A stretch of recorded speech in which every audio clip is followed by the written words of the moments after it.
یا رسول اللہ صلی اللہ علیہ وسلم بتائیے ہمیں نماز میں خشوع خضوع نہیں ملتا، ہمیں نماز میں ذوق نہیں ملتا، ہمیں بتائیں ہم کیسے نماز پڑھا کریں کہ ہمیں ذوق ملا کرے۔ فرمایا زندگی کی ہر نماز کو تو اپنی آخری نماز پڑھ کے جب پڑھے گا تو تجھے ذوق بھی ملے گا اور خشوع خضوع بھی تجھے ملے گا۔ ہم نے ہمیشہ یہ سوچا اس کے بعد اگلی نماز میں ہم آ جائیں گے، ہم نے کبھی یہ نہ سوچا کہ اس کے بعد اگلی نماز میں پتہ نہیں آنا نصیب ہوتا ہے یا نہیں ہوتا۔ اگر یہ سوچا ہوتا تو ہمیں نمازوں میں بھی لطف آتا، اگر یہ سوچا ہوتا تو ہمیں بتانے والے نے یہ بتایا تھا کہ دیکھو لوگوں، درس قرآن کی محفل میں جو اب سجائی ہوئی ہے ہم نے، اس میں ہم سارے آ کے بیٹھے ہیں۔ اللہ کے محبوب نے فرمایا جو درس قرآن کی محفل میں آ کے بیٹھتا ہے اللہ تعالیٰ اسے بیٹھنے کی وجہ سے ایک آیت جو اس کا درس سننے کے لیے وہ آیا، جیسے اپنے آپ کے سامنے آیا کریمہ تلاوت کی، اس ایک آیت سننے کا ثواب اللہ تعالیٰ قیامت تک اس کا ثواب بڑھاتا رہتا ہے، بڑھاتا رہتا ہے۔ بندہ مر جاتا ہے، آنے والی ہر صبح کے اس کا ثواب جو ہے بڑھاتے بڑھاتے اس کی قبر میں ثواب دیا جاتا ہے۔ یعنی محافل کو عام محافل نہ سمجھو، یہ قرآن کی محفلیں دوستو، قرآن کی ایک آیت علماء کرام پڑھتے ہیں پھر اس کی وضاحت کرتے چلے جاتے ہیں۔ فرمایا کہ ایک آیت جو سیکھنے کے لیے درس قرآن کے اندر آتا ہے اور وہ اس محفل کے اندر بیٹھ کر درس قرآن کو سنتا ہے، اللہ تعالیٰ کی بارگاہ سے اسے نہ ختم ہونے والا ثواب اللہ عطا فرماتا ہے۔ وہ خود مر جاتا ہے مگر ایسا ہے کہ اس کے مرنے کے بعد ہر آنے والا قیامت تک جتنے دن ہے ہر آنے والے دن میں اس کے ثواب میں اللہ اضافہ فرماتا رہتا ہے۔ لہٰذا یہ عظیم تر صدقہ جاریہ اللہ تعالیٰ نے اگر محافل کی صورت میں ہمیں دیا تو اللہ کا شکر بھی ادا کیا کرے اور تشریف بھی لایا کرے۔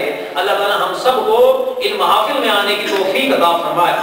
تو دوستوں میں عرض کر رہا تھا کہ وقت کے حوالے سے حضرت عبداللہ رضی اللہ تعالیٰ عنہ فرماتے ہیں کہ اگر شام ہو جائے تو لوگوں صبح کا انتظار نہ کرنا، شام ہو جائے تو صبح کا انتظار نہ کرنا، اور صبح ہو جائے تو شام کی منتظر نہ رہنا۔ جب تمہیں اللہ صحت دے، جب تمہیں اللہ صحت دے تو مرض کے لیے، وقت کے لیے انتظار نہ کرنا اور زندگی کی حالت میں موت کے لیے تیار رہنا۔ مراد یہ کہ جب صبح ہو تو شام کے آنے سے پہلے پہلے اپنے آپ کو، کیا پتہ شام کے وقت قبر کے اندر یہ شام آ جائے، اپنے آپ کو تیار کر لو فوراً۔ اگر اللہ نے صحت دی ہے، سر درد، بیماری پکڑ، دردوں سے پہلے جلد از جلد نفل پڑھ لے، توبہ کر لے، اللہ کی بارگاہ میں جھک جا، عبادت کر لے، رب کو راضی کر لے کہ صحت جو اللہ نے دی بہت بڑی نعمت ہے، اور زندگی جو ہے وہ اس سے بھی بڑی نعمت ہے کہ موت سے پہلے زندگی کر لے، کیونکہ موت کے بعد تجھے عمل کا کوئی وقت نہیں دیا جائے گا۔ چنانچہ حضرت علی المرتضیٰ شیر خدا رضی اللہ تعالیٰ فرماتے ہیں کہ اے لوگوں، دنیا جا رہی ہے، دنیا جا رہی ہے اور آخرت آہستہ آہستہ تمہاری طرف آ رہی ہے، اور دونوں کے اپنے اپنے لوگ ہیں، لہذا یا دنیا والے بن جاؤ یا آخرت والے بن جاؤ، یا دنیا والے بن جاؤ یا آخرت والے بن جاؤ۔ اے لوگوں، یاد رکھنا، آخرت والے بننا، آخرت کی کمائیاں کرنا، دنیا والے نہ بننا، اس لیے کہ آج عمل کا موقع ہے، حساب کتاب کا موقع نہیں ہے۔ آج عمل کا موقع ہے، حساب کتاب کا موقع نہیں ہے، اور کل حساب کتاب کا وقت ہوگا، عمل کی مہلت تجھے نہیں دی جائے گی۔ ایک بزرگ ایک عرصہ دراز سے وہ دعائیں مانگتے رہے ساری زندگی میں، یا اللہ میں مروں تو اگر تم نے قبر کے اندر کسی کو تلاوت قرآن کا اگر تو نے اعزاز عطا کیے تو مجھے بھی وہ عطا فرما دینا۔ وہ اکثر مسجد میں بھی آتے تو قرآن پڑھتے رہتے، گھر میں بھی جاتے تو قرآن پڑھتے رہتے، قرآن کی تلاوت سے بڑی محبت تھی انہیں۔ وہ بزرگ جب وفات پا گئے، اللہ کی شان یہ، اس بزرگ کی قبر سے قرآن پڑھنے کی آوازیں آیا کرتی۔ ایک نیا اجنبی 30 سال 40 سال 50 60 سال ہو گئے، لوگوں نے ایک نئی بات نہیں تھی، لوگوں کے لیے ایک بہت بہترین سی بات تھی کہ بڑا اللہ کے نیک بندہ اس کی قبر سے قرآن کی آوازیں آتی ہیں، نیک آدمی تھا۔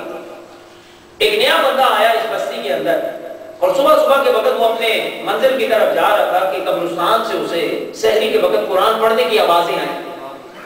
اس نے کہا واہ سبحان اللہ، کس طرح بہترین قسم کی یہ بندہ کوئی جو ہے وہ قرآن پاک پڑھ رہا ہے قبرستان کے اندر، ذرا دیکھیں تو صحیح کون سی قبر کے پاس بیٹھ کے کون سا بندہ قرآن پڑھ رہا ہے۔